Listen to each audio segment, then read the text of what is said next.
Jnananjanatsalakaya chakshurunmilitam jena tasmai Sri Gurave Namaha. Sri Chaitanya Manobhishtam Sthapitam Yena Bhutale Swayam Rupa Kadamayyam Dadati Swapadantikam. Vandeham Sri Guru Sri Jathapadakamalam Sri Gurun Vaishnavanscha Sri Rupam Sagrajatam Sahagana Raghunathan Vitam Tham Sajivam Sadvaitam Savadutam Parijana Sahitam Krishna Chaitanya Devam Sri Radha Krishna Bhaktan Sahakana Lalita Sri Vishakan Vidhamscha. He Krishna Karuna Sindhu Dina Bandhu Jagatpate Gopesha Gopika Kanta Radha Kanta Namostate. Tapta Kanchana Gaurangi Radhe Vrindavaneshwari Vrishabhanu Sute Devi Pranamami Hari Priya. Vansha Kalpatarubhyascha Kripa Sindhubhya Evacha Patithanam Bhavanebhyo Vaishnavebhyo Namo Namaha. Sri Krishna Chaitanya Prabhu Nityananda Sri Advaita Gadadhar Shivasati Gaura Bhakta Vrinda. Hare Krishna Krishna Krishna Hare Hare Hare Rama Rama Rama Hare Hare.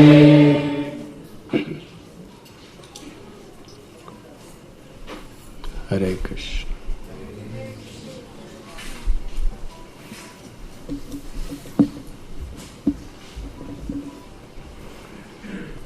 Very well. Thank you.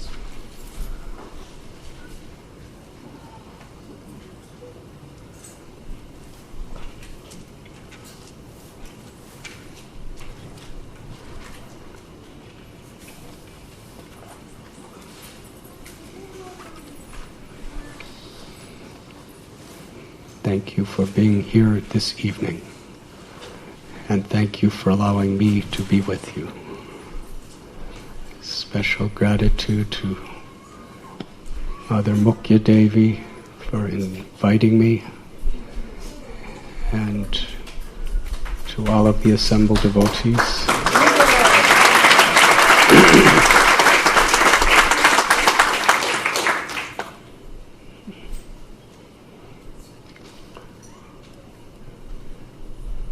When I travel to various parts of the world, it seems that when I come to Alachua, everybody I've ever seen is here.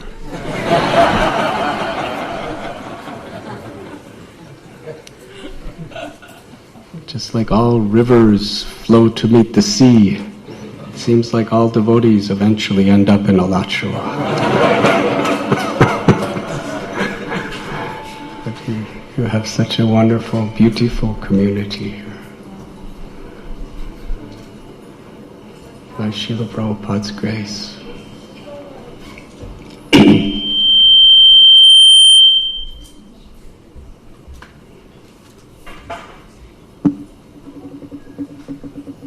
Today is the disappearance day of Jayananda Prabhu. And I was, by the will of destiny, I was always somewhere else from where he was, physically, on this earthly plane. but from the stories of devotees, by the letter and appreciation of Srila Prabhupada at the time of his disappearance, it's very clear the substance and the spirit that was the very foundation, the all in all of his life.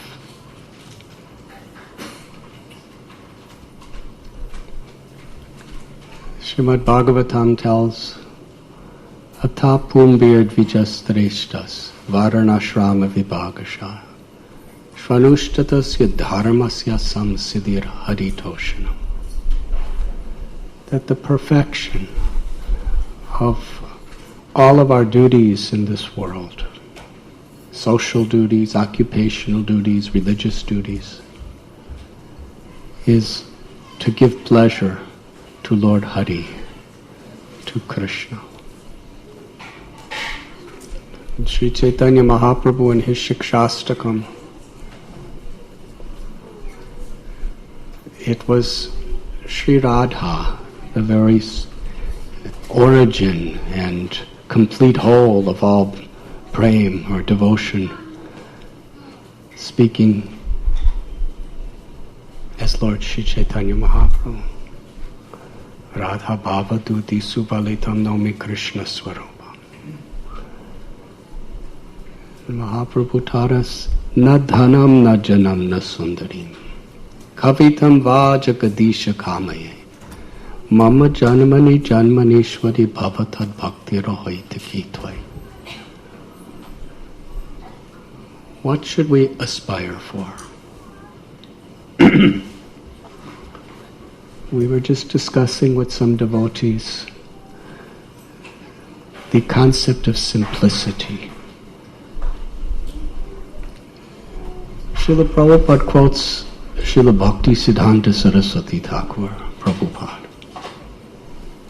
that the first principle of a Vaishnava is simplicity. Unless we build the foundation of all of our spiritual sadhana, all of our spiritual activities of services, whatever positions and roles we may take, unless it's built on this foundation of simplicity, it will not really be fully connected to the grace of Krishna. And what is simplicity? Sometimes Prabhupada explains simplicity means to be without duplicity. And on a spiritual platform, duplicity is to have any interest outside of Krishna's interest. In other words, to have our own selfish agenda. What we speak, what we do. Simplicity means to be simple. That what pleases my Guru, what pleases the Vaishnavas, what pleases Krishna, that is my aim.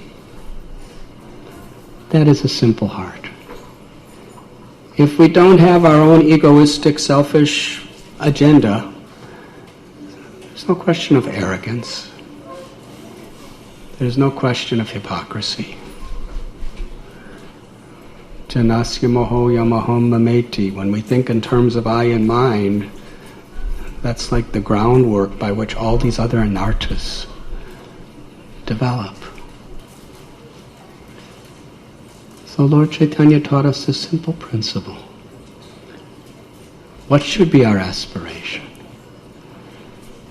First, he tells us, Trinarapi sunichena, Toror ibasi ishnana, Amanina manadena kirtaniya sadahari. That our aspiration should not be to be seen as someone great. Because if we think ourselves to be great in anything, we cannot appreciate Krishna's greatness.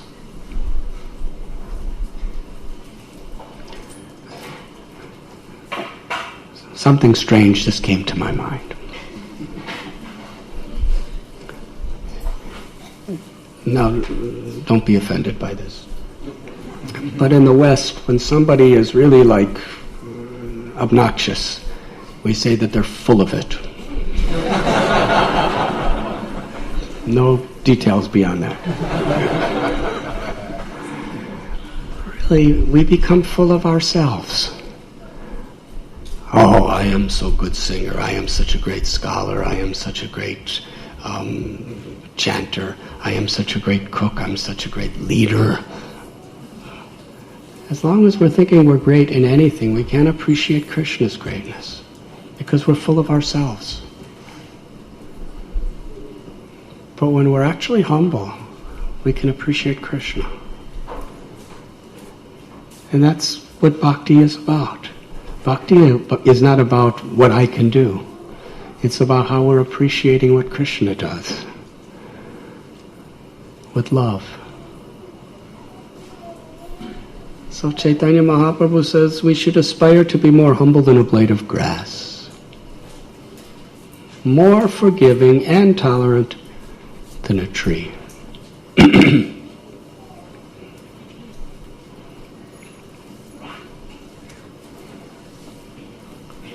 I was recently telling of a story of a lady who our devotees in Bombay had just met.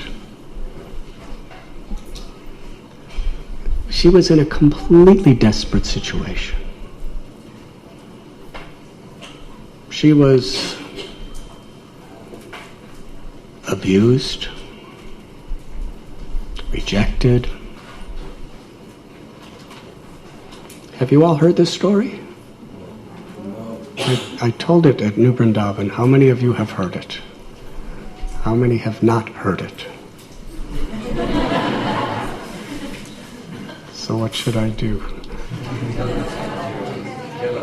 Tell it? You sure?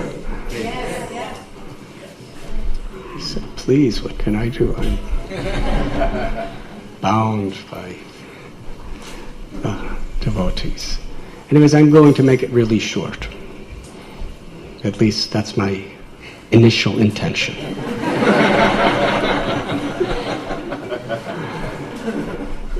So, just a couple months ago, it was Women's Day in India. I think it was international. It was especially prominent in India this year because there's several young girls and ladies have been raped. And there's been major demonstrations in Delhi for the government to do something about this. So we have our Bhaktivedanta hospital. And the people who donated the land, the Dalmia Trust, is an educational institution. And in one of their auditoriums, they invited very elite people from Mumbai to come for this event. And some of our devotees who are in that area were invited to come. And they told me this story. In fact, they gave me a recorded transcript. So what I'm saying is just what I heard. So the lady who came as the keynote speaker, she told her life. She was born in total poverty. When she was a little girl, so much she wanted to go to school because nobody in her family had any education. But her father and mother told her that she had to herd buffaloes during school because the family had some buffaloes. So she would have her little stick. She was like 4 or 5 years old. And buffaloes are really big, water buffaloes. And she'd herd them, and it's a very dry area. She was from a village not too far from Pune. And the buffaloes would graze in the various shrubs. And then she'd bring them to a pond of water where buffaloes like to go in water and stay for a long time. And then she'd run to school. And when she'd get to school, the teacher would beat her for being late. And then as soon as the class was done, she'd run to go get the buffaloes, and oftentimes the buffaloes had already traveled to somebody else's land. And then those people would beat her. And she talked about how those were the happiest days of her childhood. Because when she was 9.5 years old, she was married to a man who was 35. And when she was 19 years old, she had 3 sons and was 9 months pregnant with another child. And somehow or other, this one person was exploiting the women of the village monetarily. And she reported him to a politician. And the politician stopped his activities. And he was so angry. He was kind of a powerful person. He went to this lady's, her name was Sindhutai. He went to her husband and said, "I've been having an affair with your wife. And the child in her womb is not yours, it's mine. And if you don't kill her, then I'm going to destroy you." So the husband kicked her in the womb repeatedly until she was unconscious. And he thought she was dead. Then he dragged her to a cowshed and threw her under the hooves of the cows, because it would seem that way that she was trampled by cows to death. But there was one cow, a mother cow, that chased all the other cows away and stood right over her body. Didn't move. And any other cows that went near her, that cow would chase them away. And even the in-laws came to make sure she was dead, and the cow chased them away. And she stood for hours and hours over this unconscious lady. And then she came conscious. And she had her baby under the cow. And there was a problem. There was this umbilical cord between her baby and her. So she didn't know what to do. She picked up a rock and sawed the umbilical cord to separate it. And she was so weak and beaten down, but the cow just stayed right on top of her, standing, protecting, protecting, protecting.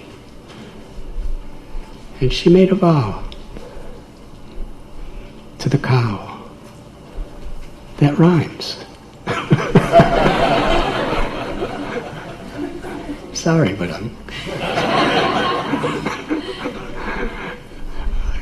did it. And she made a vow to the cow that as I was helpless and you saved me, someday I will give shelter to people who are helpless. She was in such a desperate condition because when she was able to get up, being a 19, 20-year-old girl, she knew. She went to her own biological home and they kicked her out because it was a village superstition that once your daughter goes to somebody else's house, they cannot come back to yours to live.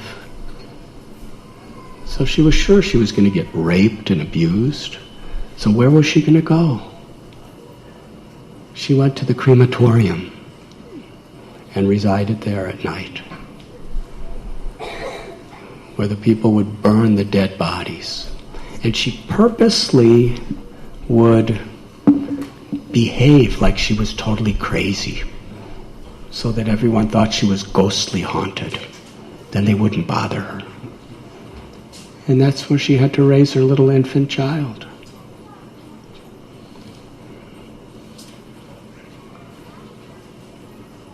There was some kind of a ritual where sometimes people would take wheat flour and make a circle around the funeral pyre before lighting it. She would take that wheat. That's what she was saying. She would take that wheat, add water, and she would cook chapatis on the burning corpses.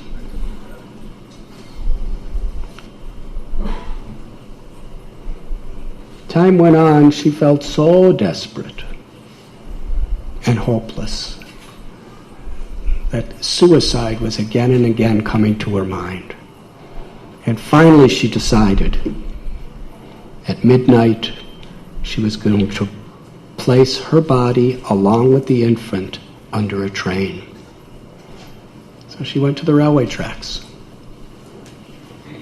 She heard the whistle of the train coming. She was approaching.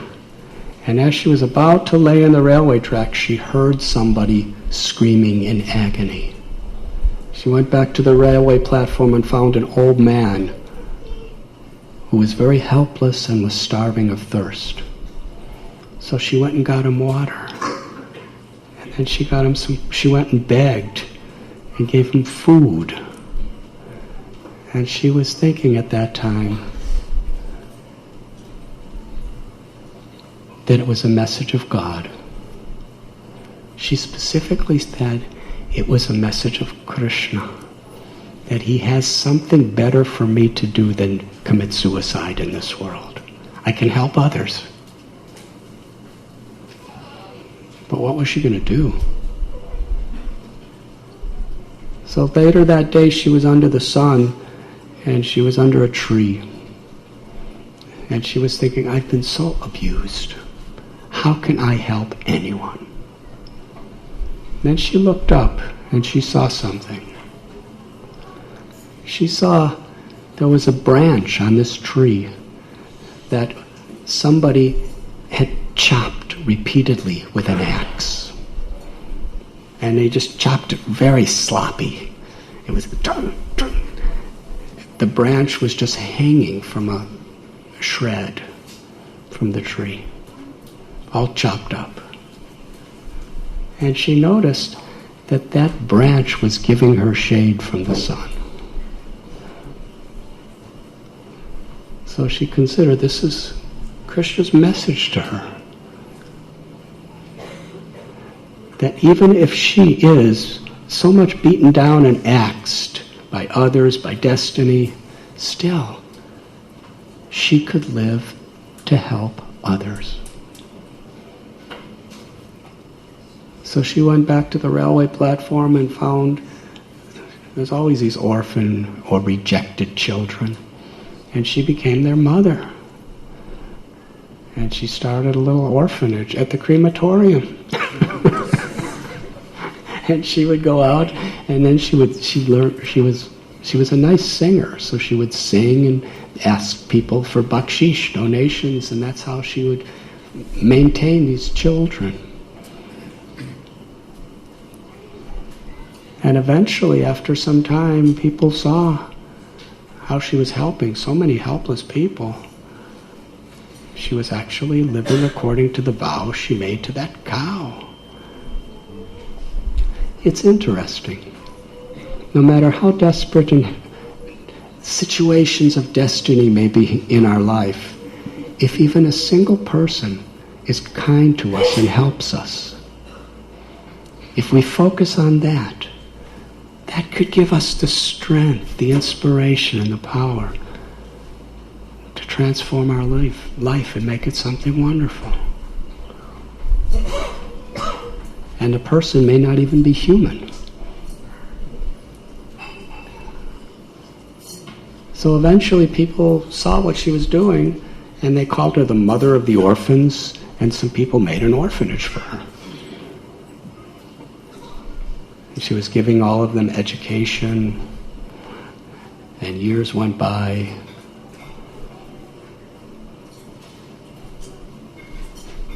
She said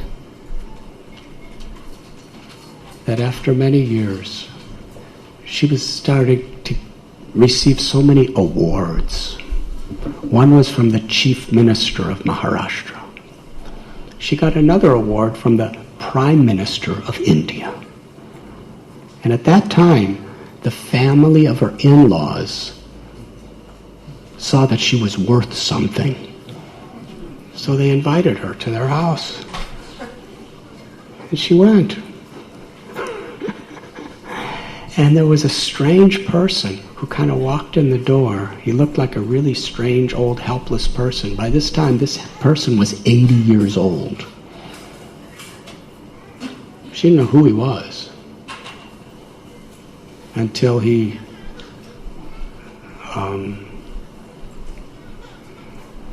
identified himself. He introduced himself as her husband, the one that kicked her and left her to die. And now he was homeless and hungry and in total desperation. And she said to him, "When you left me to die, you were dressed nice and I lived in rags. But now I'm dressed nice and you are in rags." She said, "When you rejected me, I was starving and you were eating nicely. Now I'm eating nicely and you are starving. And I'm very pleased to see this."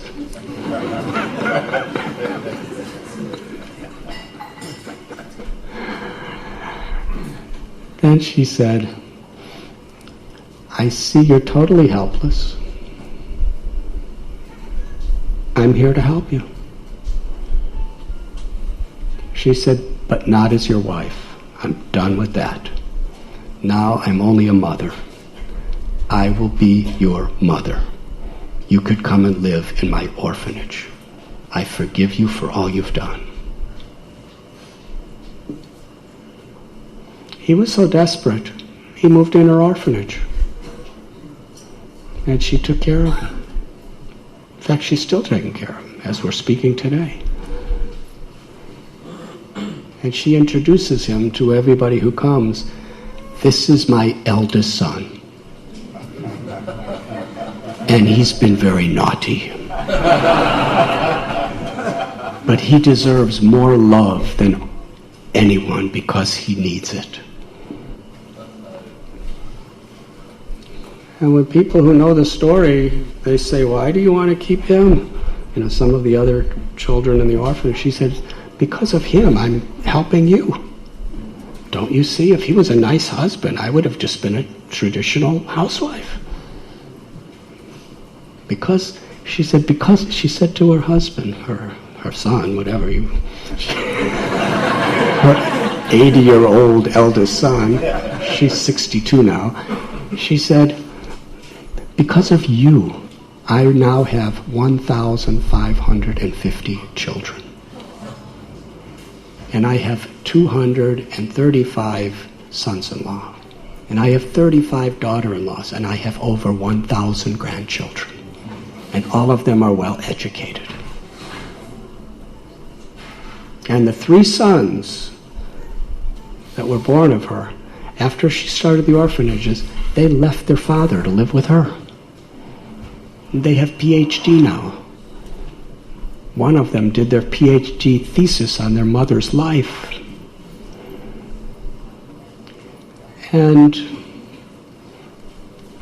the daughter, who was born under the cow and used to, eat the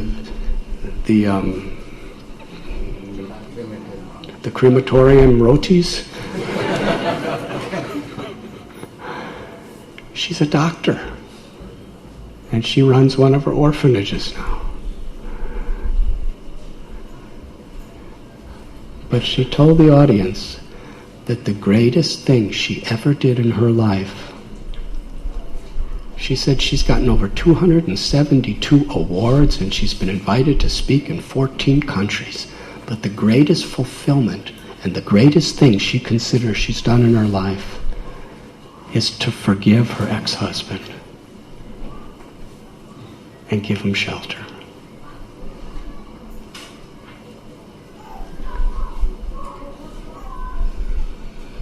So, this is a story of things that happen in this material world. But it does lead us to that universal spiritual principle when we connect it to Krishna. That there's a saying, if you get, in order to make a living, you get things. In order to make a life, you give. In bhakti, the simplicity of the heart is the joy of serving. Sri Chaitanya Mahaprabhu gave us this verse. My Lord, I do not want wealth. I do not want the pleasures of the opposite sex. I do not want fame or power. I do not want to be a great poet or a great scholar. I don't even want liberation from suffering. My only aspiration, my only prayer is that I may serve you unconditionally, birth after birth after birth after birth. The Bhagavatam describes this is the Param Dharma, the supreme Dharma. Savai pungshang paro dharmo yato bhaktiradhokshaji ahoitaki apratihata yagatma suprasidati. That the supreme Dharma, the supreme occupation, the supreme religion is loving service to the Supreme Lord. But that service must be unmotivated by selfishness or egoism, and uninterrupted by any circumstance that may come upon us. That is unconditional devotional service. When we really take that principle of unconditional loving service as the goal of our life and place it on the altar of our highest aspiration, and we interpret everything that happens in our life according to this principle, then we're truly on the path of bhakti.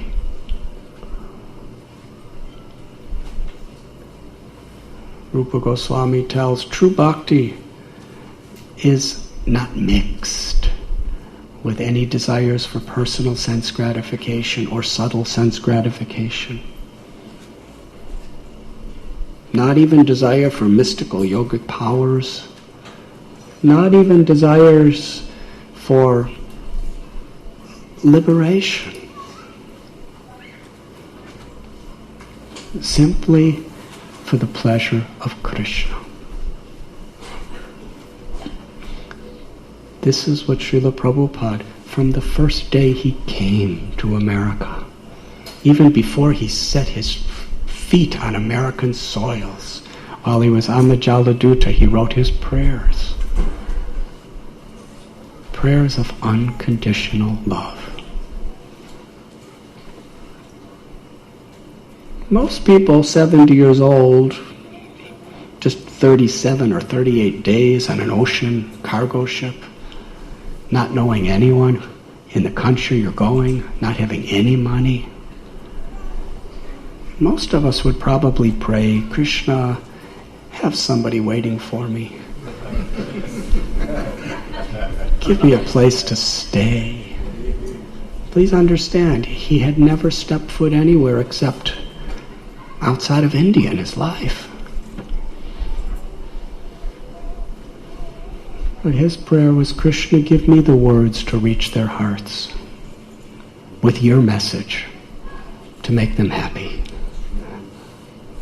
Let me be your puppet. Make me dance as you want me to dance. Your insignificant beggar. A.C. Bhaktivedanta Swami. That little prayer is the foundational basis of the ISKCON movement. That was his purpose. And it's that unconditional loving service, which is the ultimate purest state of the liberated soul in love. To give that, to receive that and give that is the purpose of our society. Sri Chaitanya Mahaprabhu in Chaitanya Charitamrita, he came with this treasure house of Prema Bhakti, the Prema Nidhi. And Kaviraj Goswami tells that the Pancha Tattva, they plundered the storehouse of Prem, love of God, and they tasted the contents. And then they distributed that contents profusely in all directions.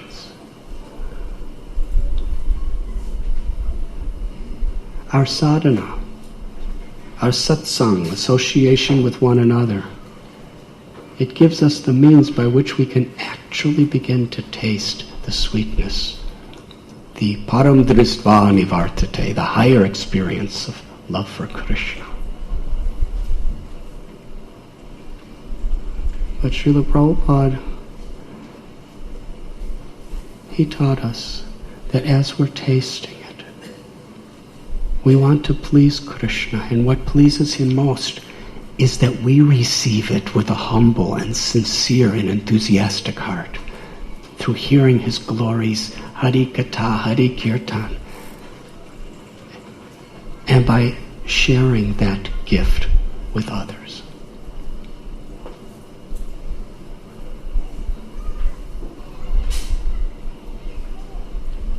I was speaking this morning with Kalakanta Prabhu and a few devotees, and telling about one time, this was in the early 80s, I was at a rainbow gathering. Do you know what a rainbow gathering is? It's a very colorful event. But about 10 to 15,000 hippies go to or counterculture, or whatever you want to call them. But they go to live in a wilderness of a national forest once a year, where there's no electricity, there's no telephones, there's no running water, there's a lot of trees. Anyways, we were having kirtans and giving lectures and doing dramas and cooking. You couldn't cut down a living tree. We don't do that anyway, but we were just finding old dead trees and chopping them up and using it for wood, and we'd bring in big giant pots, and we were cooking for 3,000 people a day for dinner. And I used to make the halava.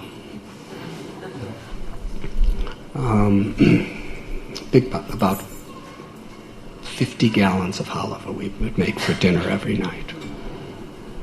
There was usually 6 preparations.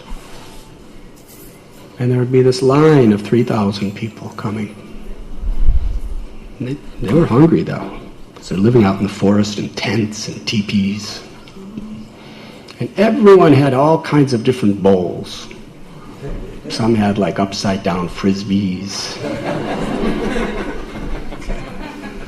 Some had like some old, flattened tin can ripped open, and some had like a plate, and some had, leaves. But there was one interesting man who approached. He looked like he was about 70 years old. He was an American. He had gray, totally matted hair that went way below his waist. And big beard, gray, scraggly as anything. He looked exactly like a sadhu from the Kumbh Mela. In fact, he was totally naked. He didn't even have a kopin. He was completely naked. And his body was all shriveled up due to old age. And we had a 6-course feast. And his plate was a half of a empty coconut. It's the coconut shell cut in half. It's this big. Now how to fit 6 preparations in that? So I was serving and he came up to me. And I looked at him.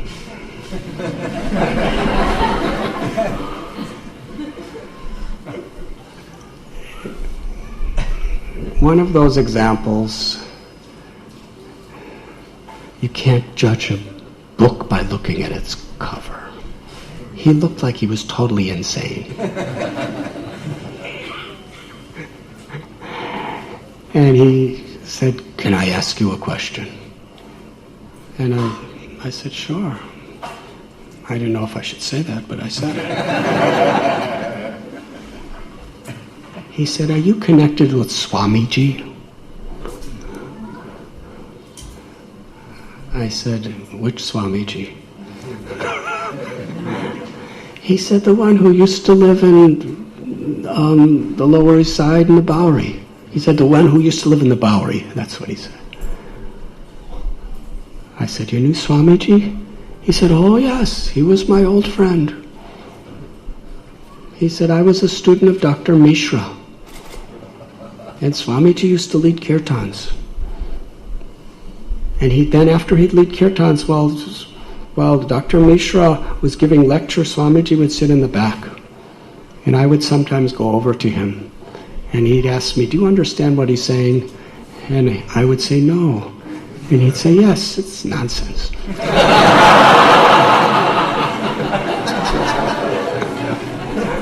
I'm just repeating. So he invited me.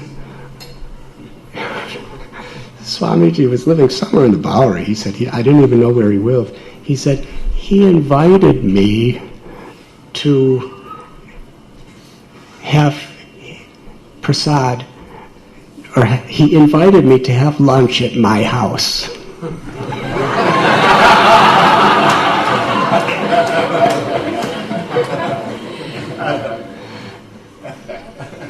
So he had an apartment. And Srila Prabhupada, the first thing they did is they went shopping. They went to a supermarket. And, he was going to pay. And Prabhupada bought some vegetables and some grains, and they went to the cashier, and she went... She said, "That will be $8.49. This is what this old man's telling me. Meanwhile, there's like 1,000 people behind him in line. But this was very enthralling to me. She said, "That will be $8.49. And Srila Prabhupada, with great respect and compassion for this cashier, he said he was just so like her father, like her best friend. He looked at her and said, "I'll give you $3.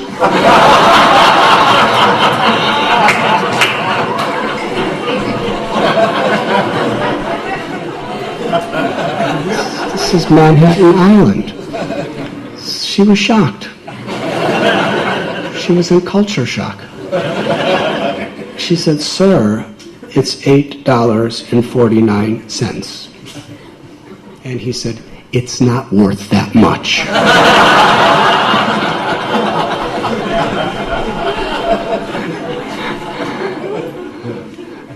"But sir, if you don't like it, then you don't have to buy it." He says, "No, I want it."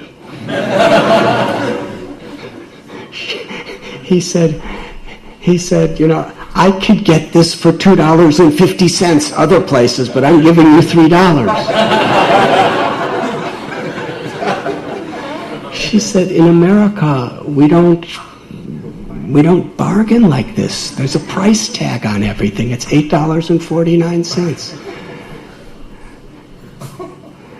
And Prabhupada just looked at her with such compassion that she reached in her purse. She took out like $5.50 from her own purse and put it in the cash register and said, "All right, you take it." And she did it, but she did it with not like frustrated, but she was really happy that she did that for Prabhupada. And then Srila Prabhupada cooked for this person, and then they ate together. And then Prabhupada was telling him all about Krishna and all about, the Bhagavad Gita. And then he told me, but he didn't know his name was Prabhupada. That was the only contact he's had him since.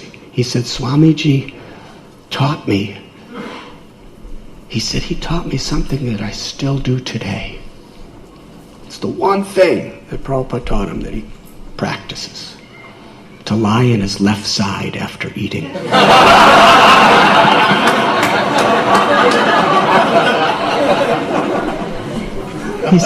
He said we laid next to each other on our left sides on the floor. And Swamiji took a nap and I took a nap, and then we...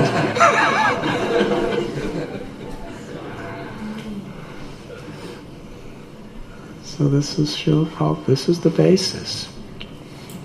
To give the beautiful, matchless gift of bhakti. And one of Srila Prabhupada's very earliest disciples was Jayananda Prabhu.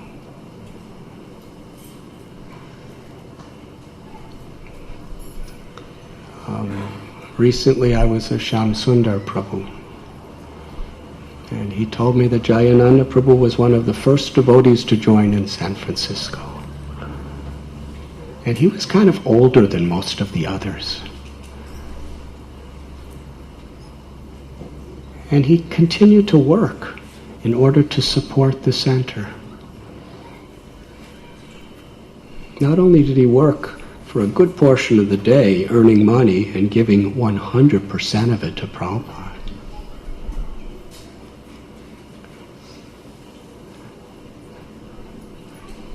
but he would clean, he would get the boga, he would fix anything that needed repairs or renovations, and he inspired everyone by his incredible enthusiasm to serve.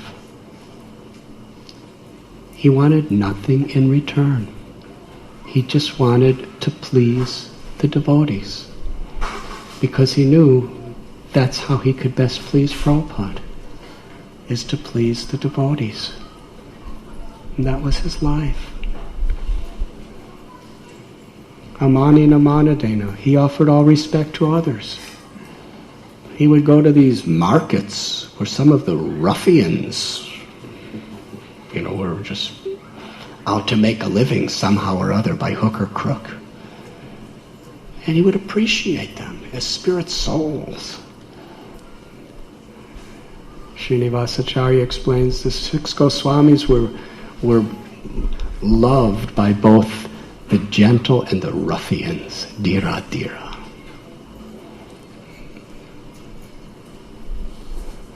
And when he would come, even if they didn't know anything about what is Krishna or what is Krishna consciousness, even if they were atheists, even if they were Christians or Jews or Muslims, whoever they may have been, when Jayananda came, they all understood, this man is the saint amongst us.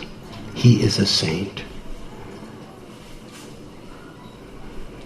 Because of his power to actually see the good in everyone and inspire that, appreciate that. His natural quality is, if you love people, people love you. At least sometimes. Not always like that. But if we're just looking for love, even if people love us, we probably won't recognize it. but in giving we receive.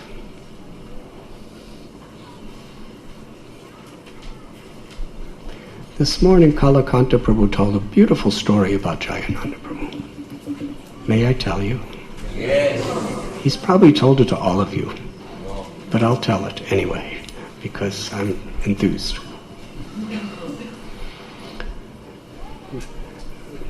Somehow, Jayananda Prabhu was wearing, he just had these really old, clothes.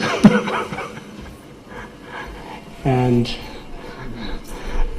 so there was, some event or something where devotees felt that he needed to, have at least something that looked clean and respectable and not totally trashed out. So they told him he needed to get a pair of pants. But he didn't want to spend any money on himself. He was practically financing the whole temple, but he was giving all the money for the devotees. But they said, you have to get a better pair of pants. So they went to some kind of thrift surplus place where you get, used pants that somebody else sold for cheap. And he was with another devotee. And he told the other devotee, I can't spend money on myself, but I was told that I have to get pants. You think I should steal it?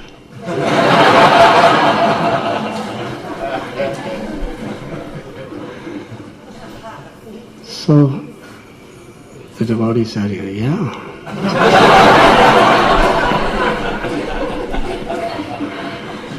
So he looked around and he folded the pants up real small and kind of put it under or something and walked out.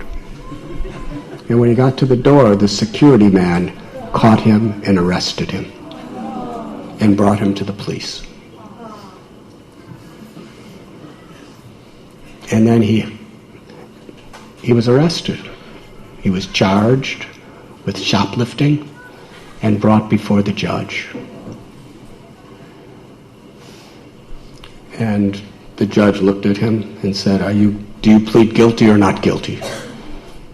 He said, Your Honor, I'm guilty. I stole the pants. But he said it with such humility. He said it with such humility that the judge kind of looked at him and said, why did you steal the pants? And the security guard who caught him was standing next to him, to testify, yes, he did steal these pants. So the judge asked, why? And he said, because, I'm a devotee of Krishna, God, and we have a temple, and we hardly have any money. And we need so much money for helping others in society and for serving God. And there's so many people in our monastery or our ashram that are in so much need. And I needed pants, but I didn't want to spend money on myself. I wanted to use this money for everyone else. As he was saying that, the security guard, right in front of the judge, in the courtyard, the security guard who caught him started crying and said, Judge, he reached in his pocket, he said, I'll pay for the pants. Just dismiss all charges. The judge had tears in his eyes.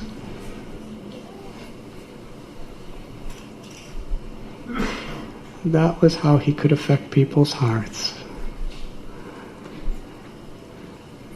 Whatever Srila Prabhupada wanted, that was his life, his soul, his everything.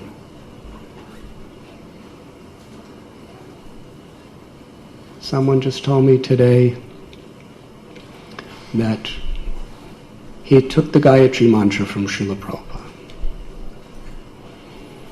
And then Later on, Tamal Krishna Goswami, who was not Goswami at the time, got initiated, and he went up to get his Gayatri mantra from Prabhupada. And Jayananda asked, could I go with you? Because I want to get it again, because I don't remember it.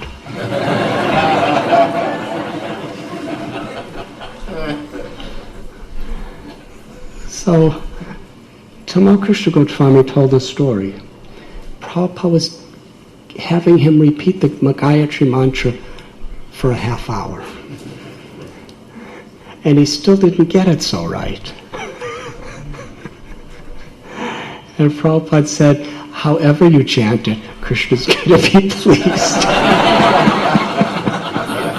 Just try your best.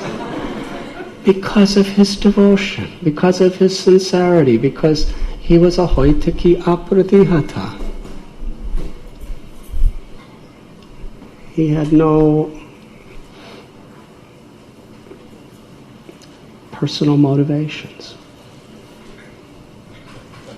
He was who he was, and he loved to serve.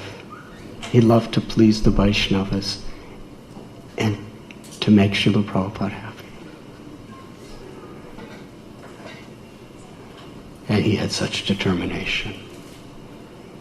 His determination was like a thunderbolt, but the execution of how he expressed it was like a soft rose.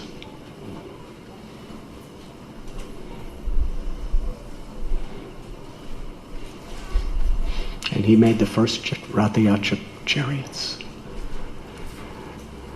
And he would have a whole crew of people who would just, it would be the highlight of their year to assist Jayananda Prabhu in making the chariot for Radhayatra.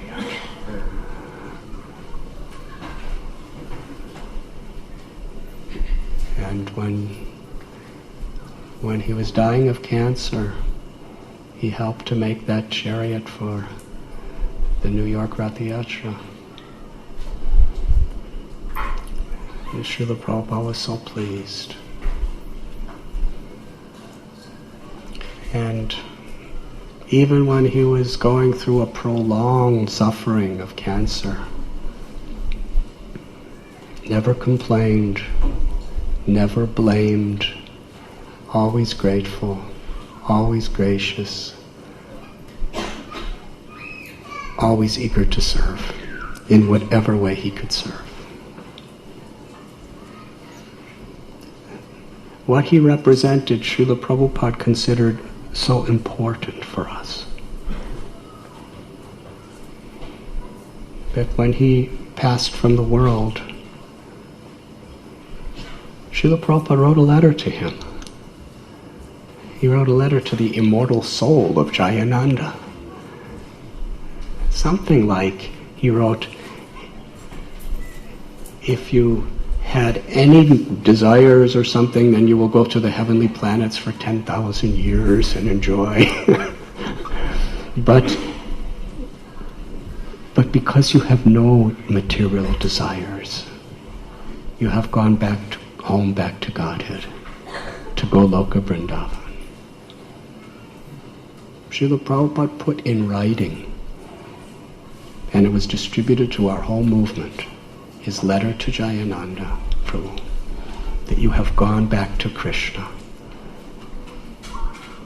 And Prabhupada expressed his immense gratitude to Jayananda Prabhu and his prayers and blessings. And then Srila Prabhupada did something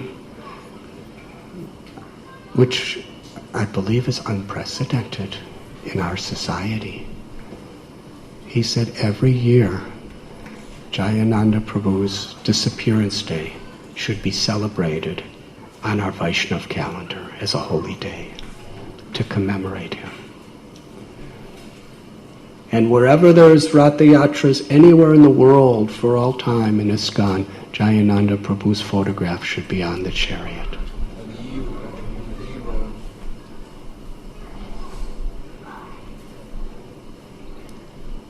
Simplicity. He was confronted with as many complexities of this world as anyone else. The complexities of so many people's egos in this world, and the complexities of politics, and the complexities of so many disturbances caused by the general population, caused by envious people, caused by other devotees, caused by the weather, caused by earthquakes or hurricanes, or caused by just destiny itself. Padam padam yadvi padam natesham. It's danger at every step.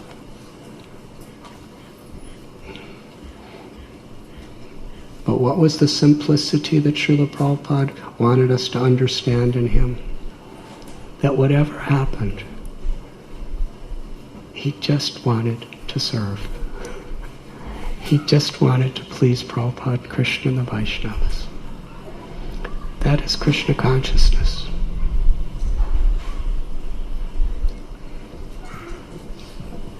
Chaitanya Das, the father of Srinivas Acharya, he was telling his little boy Srinivas about how he would meet Rupa and Sanatan Goswami when they were the prime ministers of Bengal under the Nawab Hussain Shah. He said once he went to Ramakeli and he saw Dabir Khas and Sakar Malik.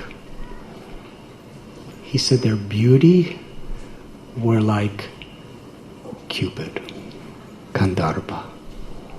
They had such enchanting physical bodily features. He said their wealth was like Indra. They were like billionaires. They had palaces, wonderful clothes, massive properties, huge treasuries. Their scholarship was like Brihaspati. They knew Persian, they knew Sanskrit, they knew Bengali, they knew all these different languages, Brajavas, Hindi, and they were scholars of the scriptures who mastered, all the great verses of the essence of the scriptures. And they could present them eloquently. And they had such fame, popularity, political power. They had everything. He said, but what was most astounding about them is even while having everything everyone wants,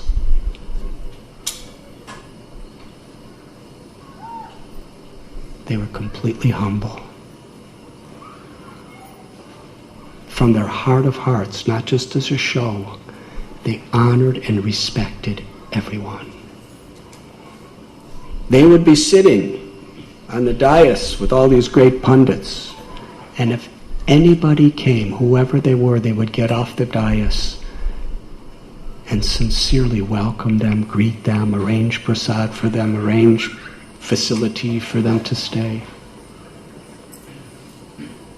This is the most attractive feature.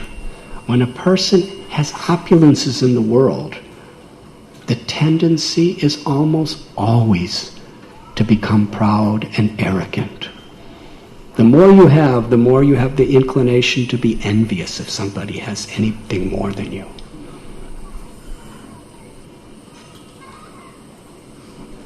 And arrogant if someone has less.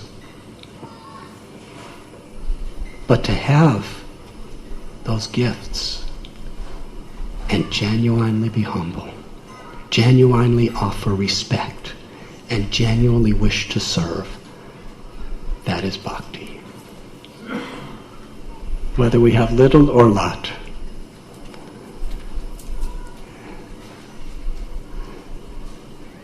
Jayananda Prabhu, in many ways, he had unbelievable skills. In other ways, he didn't. But what Srila Prabhupada recognized in him is his unmotivated, unconditional desire to serve and to please. That is Srimad Bhagavatam. Tomorrow is Narasingha Chaturdasi.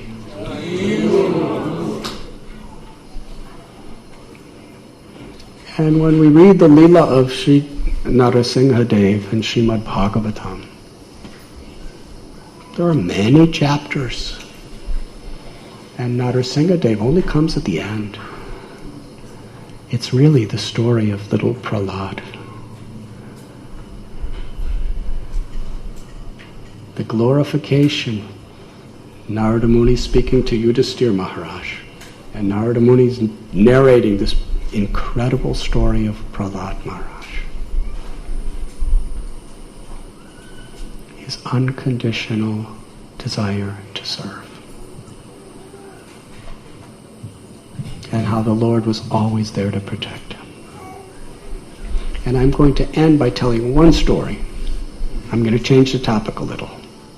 But it's not, I'm changing it a little, but not a lot.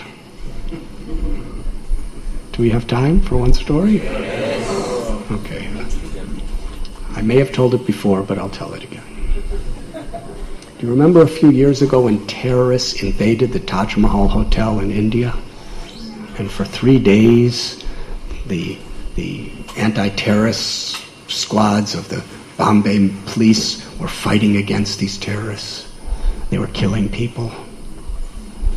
Well, one of our devotees is in the anti-terrorist squad because we have a big congregation with all kinds of people. It's in Bombay. I didn't even know that he was like that, but one day he came to the temple just like the day after and told me the story.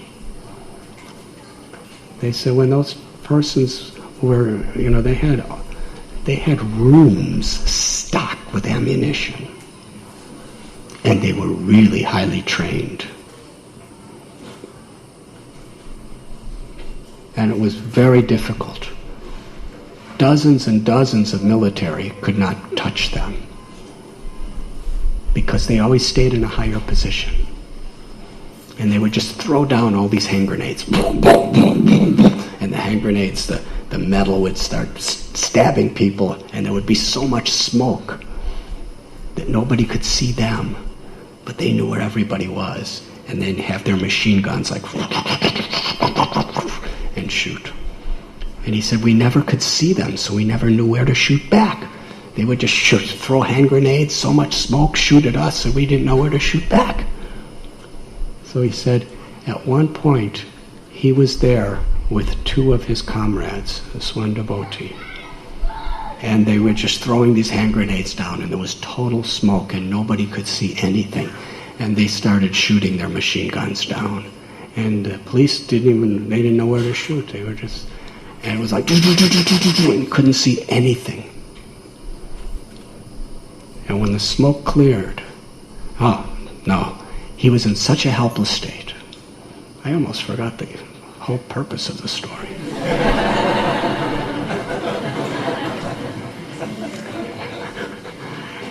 He was in such a totally helpless state. But he had a photo of Narasingha Dev on his cellular phone.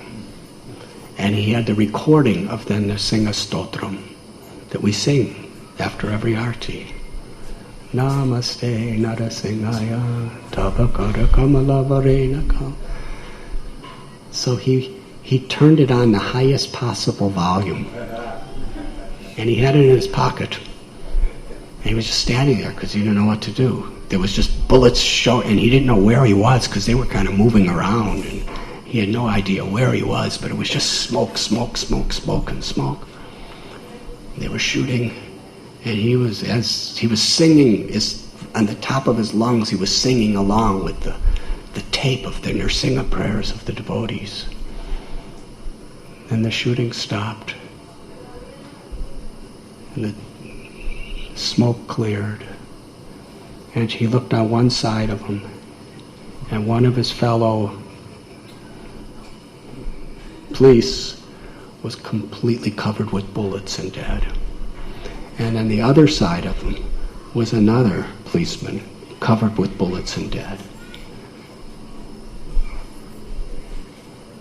And he was wondering, how is it that not a single bullet touched me?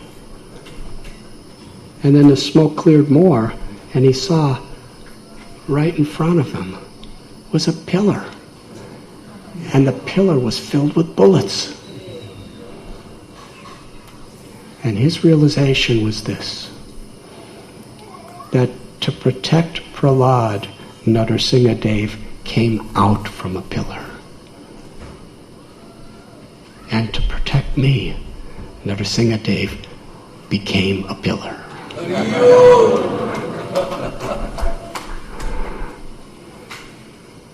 Haribol. Anyways, he has very good faith now. Yes? When I first joined, I was trained by Radhanath, so say something about Radhanath. Do we have time? Yeah? They said yes? Okay.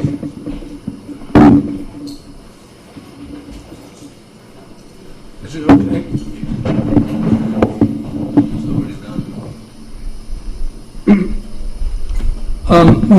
No. When I first joined the movement in April of 1971, the devotees in the San Francisco Yatra, which was located in the Mission District, they came up to the hippie commune where I was at, called Wheeler's Ranch, and that's when I joined. You know Janakanath? He was the devotee that I went up to and I said, "Can you take me back to the temple?" I didn't realize that he had lived on the commune and he had really long hair and he had a shaved head, and he probably thought that I recognized him when I went over to ask him to take me back to the temple, but I didn't have the faintest idea of who he was because he looked totally different. Anyway, when I got to the temple, the first engagement I had was building the Ratha Yatra carts. And we had just gotten this temple, and I don't think Prabhupada had ever seen the temple before. It was a large temple that used to be a mortuary. And so we had a space in Haight-Ashbury where we built the carts. And somehow or other, Jayananda took me under his wing. I don't know why he was so kind to me. I was like really spaced out. I mean, I had taken so many acid trips that I doubt whether if you think I'm spaced out now, you should have seen me. Maharaj and I, we knew each other actually before we joined the movement. We used to jam together. He would play harmonica and I would play piano. But that's a different story altogether. This is a Jayananda story.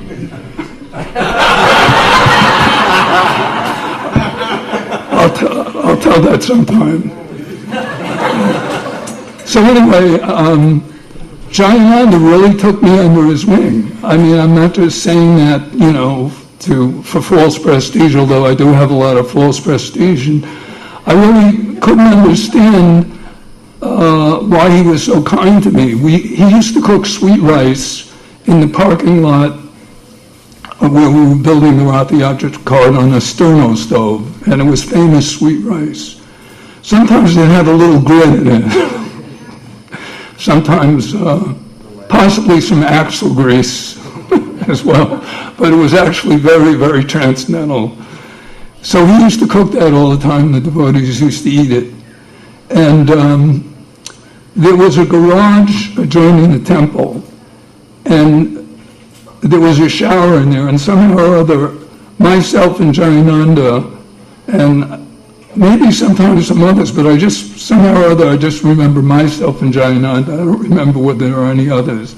We slept in the garage separately from the temple because we were the Ratha Yatra crew, and we showered in there. And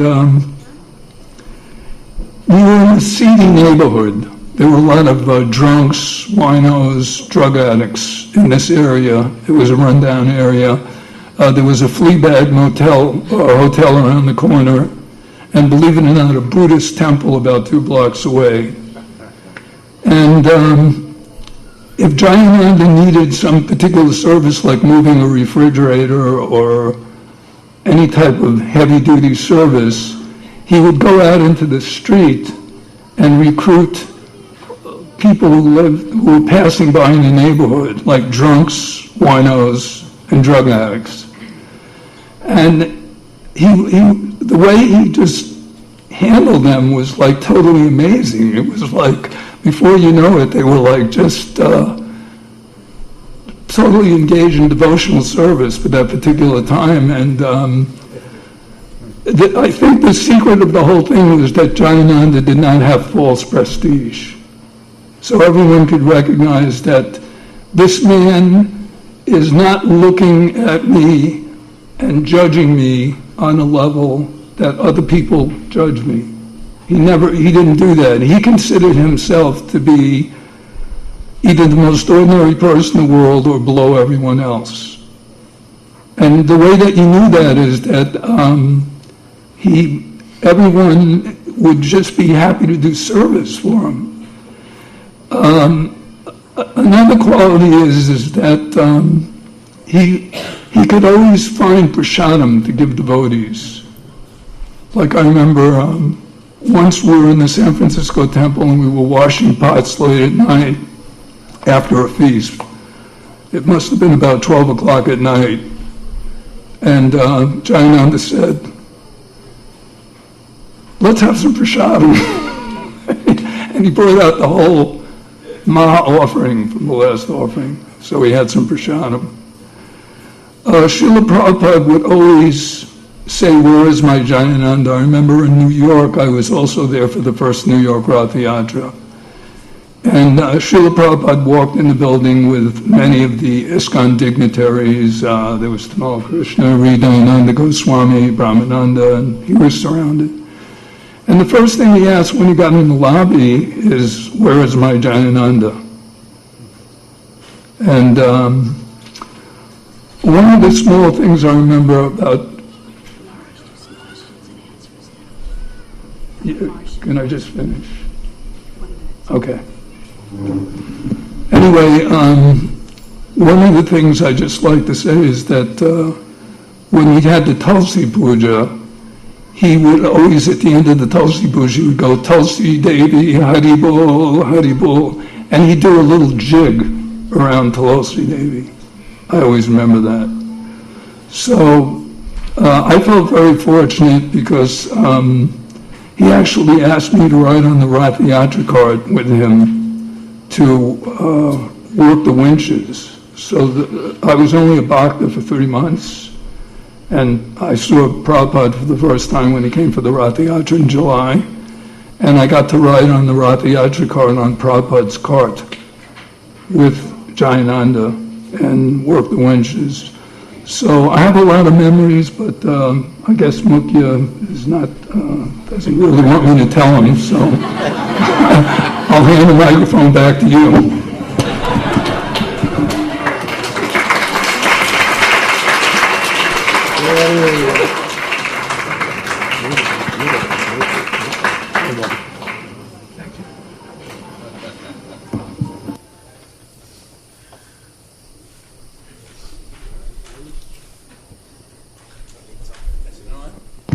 Hari Hari. Should we end now?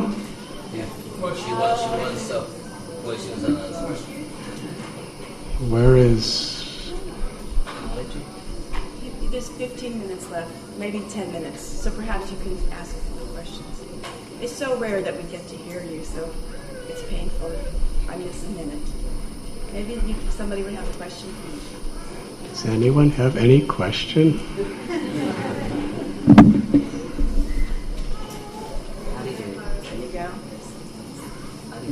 Haridev Prabhu. Did you?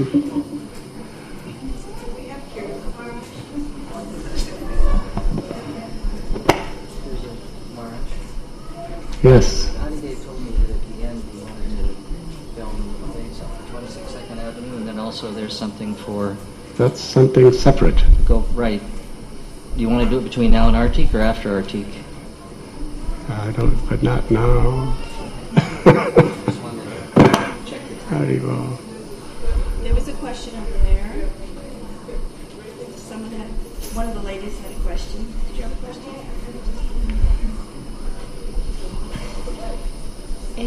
Maharaj, I would like to know, sometimes the mind contaminates any attempt that we have to serve Krishna, and our service to Krishna is always mixed with the desire to please Krishna, in my case at least, and the desire to get recognition for the stupid things. So what do you do when the mind comes with ideas that they are directed to you be noticed instead of Krishna being noticed? What to do with that? Because that's my problem. You are speaking on behalf of all living beings in Brahma's creation.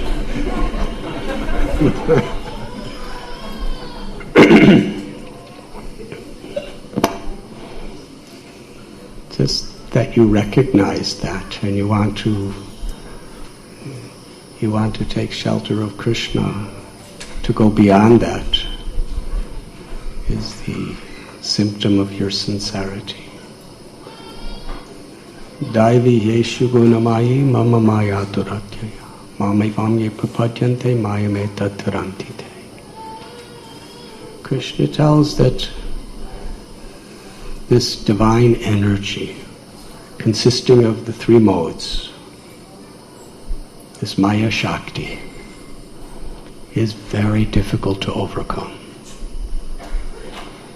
And Krishna tells in Gita, Bhumir Apo Nalo Vayu, that there are 8 material elements. And the foundational basis of all material existence is the ahankar, the false ego. So this is the subtlemost and the most difficult to ultimately overcome. This desire to lord it over, this desire to be recognized.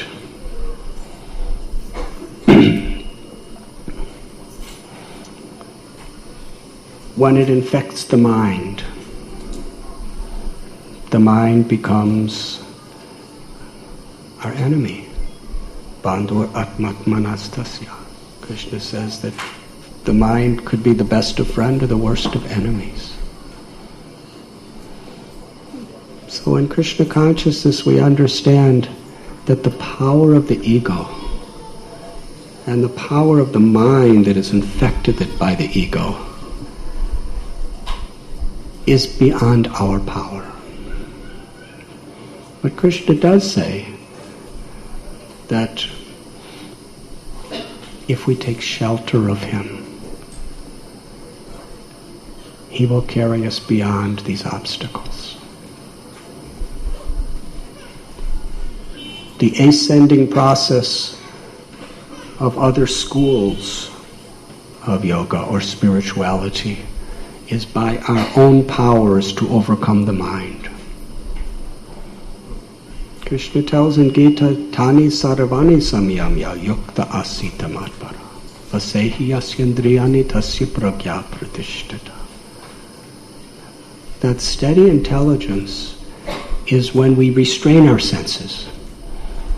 That means with the powers that we have, we make choices and execute those choices to actually not follow the dictations of the uncontrolled mind senses affected by the ego.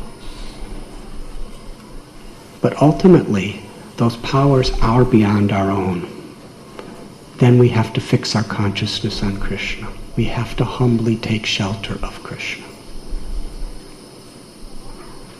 To control our gross senses is extremely difficult.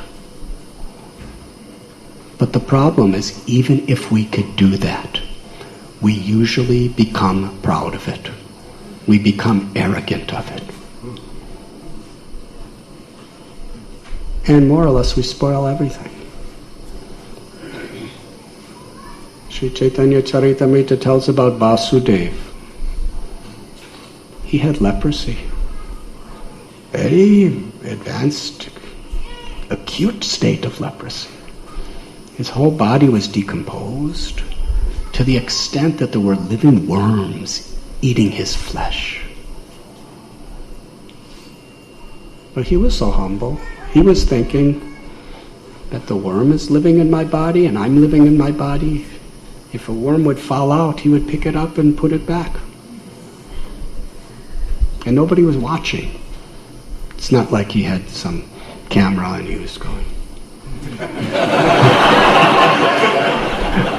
Posted on YouTube to show the world how merciful he was. He was totally rejected by society. He was living alone, and but this is how he actually felt. He had such honor and respect for the worms. But when he went to see Lord Chaitanya at the Kurma Brahman's house near Kurma Kshetra, Chaitanya Mahaprabhu had already left hours before. And he was feeling the opportunity of my life I missed. But Lord Chaitanya understood his heart and came back and came to embrace him. And Vasudeva, he tried to run away. But it describes that Chaitanya Mahaprabhu had very long arms that extended below his knees. So when he wanted to reach to embrace you, there was no escape. And he embraced him.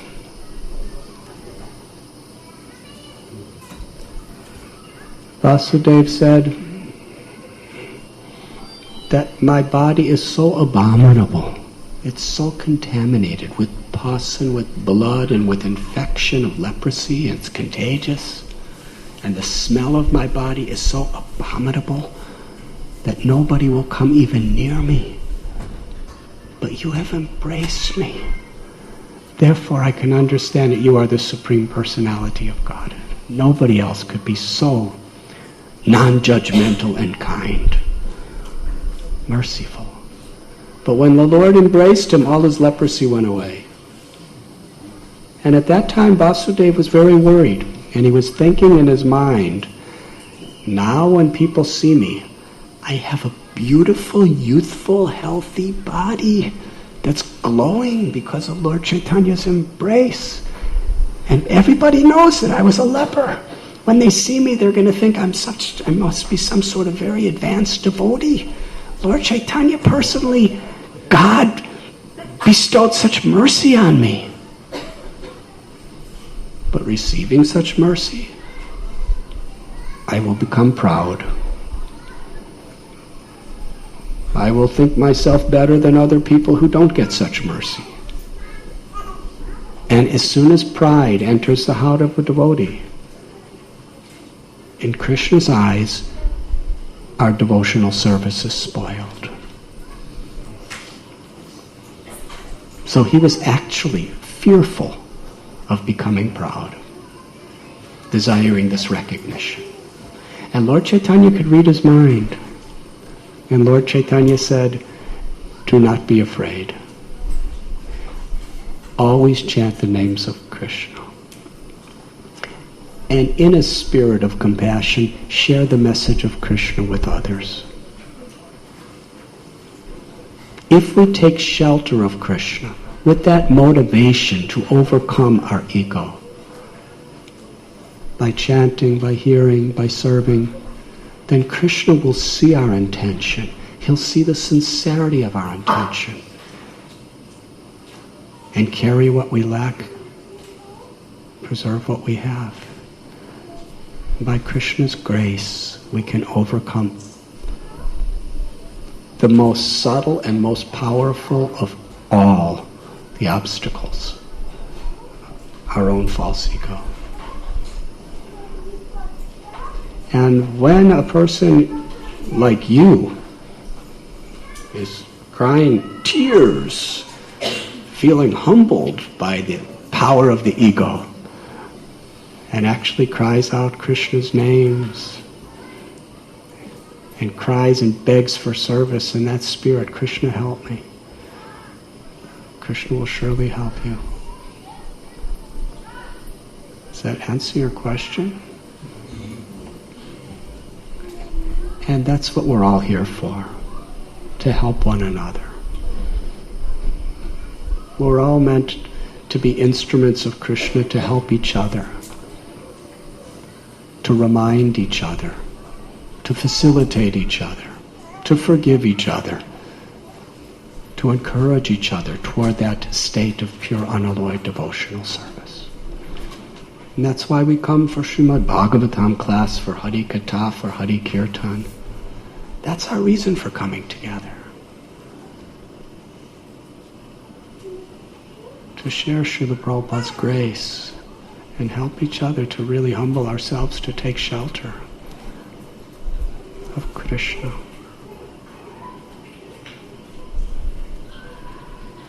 Hari Bol.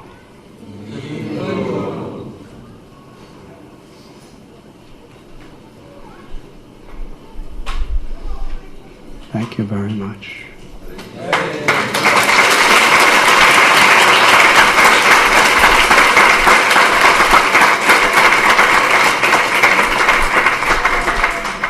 In fact, Srila Thakur Bhaktivinoda, he taught us that devotees pray to Lord Narasimha Dev to remove the anarthas from our hearts, to save us from those anarthas that are within us, and by doing so, to clear the way for pure devotional service. So tomorrow is Lord Narasimha's appearance. So everyone, please get nice rest. Should we have a few minutes of kirtan? The doors are about to open, so we will have kirtan. Is there a special type of kirtan for this darshan?